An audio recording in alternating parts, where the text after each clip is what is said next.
G7 আসলে কি? G7 হলো গ্রুপ অফ 7, বিশ্বের সবথেকে শক্তিশালী 7টি দেশের সমন্বয়ে গঠিত একটি গ্রুপ। এই গ্রুপের সদস্য দেশগুলি হলো America, Japan, Italy, France, Germany, United Kingdom এবং কানাডা। প্রতি বছর এই দেশগুলি একটি বৈঠকে বসে এবং global economy, trade, war, global conflict, climate change, technology, global health issue এই সমস্ত কিছু নিয়ে আলোচনা করে থাকে। এই গ্রুপটি গঠিত হয় 1975 সালে, কিন্তু তখন এই গ্রুপটির নাম ছিল G6। 1976 সালে কানাডা এই গ্রুপে যুক্ত হবার পর এই গ্রুপটির নাম হয় G7। কিন্তু G7কে নিয়ে অনেকের মনেই অনেক প্রশ্ন রয়েছে।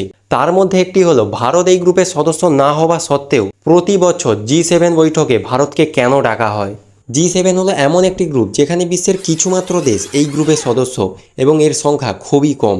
তাই ভারতকে একজন শক্তিশালী ইকোনমিক দেশ হিসেবে প্রতি বছর স্পেশালভাবে ইনভাইট করা হয়।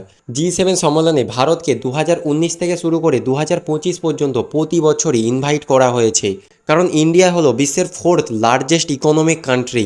শুধু তাই নয়, ইন্ডিয়া হলো বিশ্বের সবথেকে বেশি পপুলেশনওয়ালা country, almost 1.5 billion population. Bharat ছাড়া ব্রাজিল, ইন্দোনেশিয়া, মেক্সিকো এই সমস্ত দেশকে কোনো বছর এই সম্মেলনে ইনভাইট করা হয়।